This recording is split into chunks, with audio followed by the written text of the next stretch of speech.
उन्हीं अभ्यर्थियों के द्वारा ये वैलिडिटी किया गया है चैलेंज इस नए रूल को, जो कि प्रभाकर रंजन, उनके साथ 21 अन्य अभ्यर्थी हैं। शिक्षक अभ्यर्थियों के साथ बिहार में बहुत ही अन्याय हुआ है। इसी के लिए हम न्याय मांगने के लिए सुप्रीम कोर्ट पहुंचे हैं। हम सभी अभ्यर्थी भाषा विषय के लिए हैं।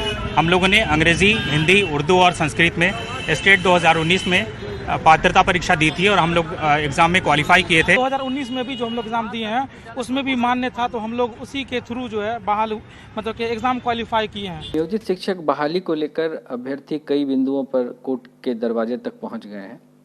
उनका यह कहना है कि त्रिस्तरीय पंचायत व्यवस्था के तहत जो बहाली की प्रक्रिया शुरू की गई थी और उसके तहत जो रूल्स बनाए गए थे वो आज भी एग्जिस्ट कर रहे हैं, तो फिर किस आधार पर आर्टिकल 309 के तहत नई नियमावली का निर्माण कर दिया गया है और इसको ये नियमानुकूल नहीं मानते।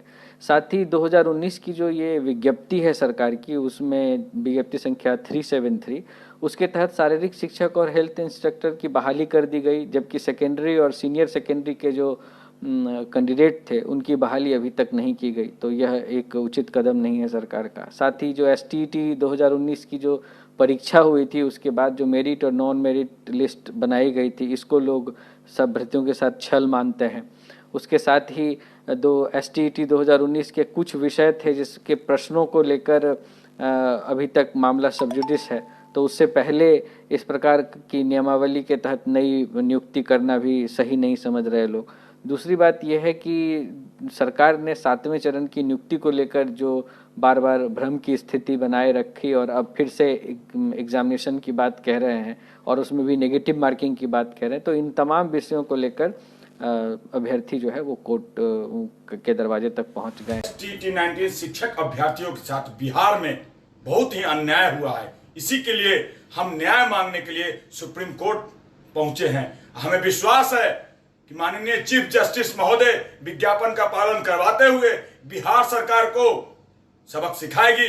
हमें विश्वास है कि हम जीतेंगे और सुप्रीम कोर्ट से हमें न्याय मिलेगी, क्योंकि बिहार सरकार ने STT 19 शिक्षक अभ्यर्थियों को प्रतियोगिता परीक्षा को पात्रता परीक्षा साबित कर दिया है। हम इसे चैलेंज किए हैं सुप्रीम कोर्ट में, हमें जीत मिलेगी। हमें विश्वास है संविधान पे, हमें बाबा साहब के संविधान पे विश्वास है, हमें लोकतंत्र पे विश्वास है। इस नीतीश कुमार अहंकारी सरकार पे हमें विश्वास नहीं है। जब बिहार सरकार 10 अप्रैल 2023 में नया नियमावली लेके आती है और जो भी कैंडिडेट्स थे क्वालिफाइड थे उनके लिए एक नया प्रोविजन लेके आता है कि जो STT क्वालिफाइड है उनको दोबारा एग्जामिनेशन में बैठना होगा, उन्हीं अभ्यर्थियों के द्वारा ये वैलिडिटी किया गया है चैलेंज इस नए रूल को, जो कि प्रभाकर रंजन, उनके साथ 21 अन्य अभ्यर्थी। हम सभी अभ्यर्थी भाषा विषय के लिए हैं।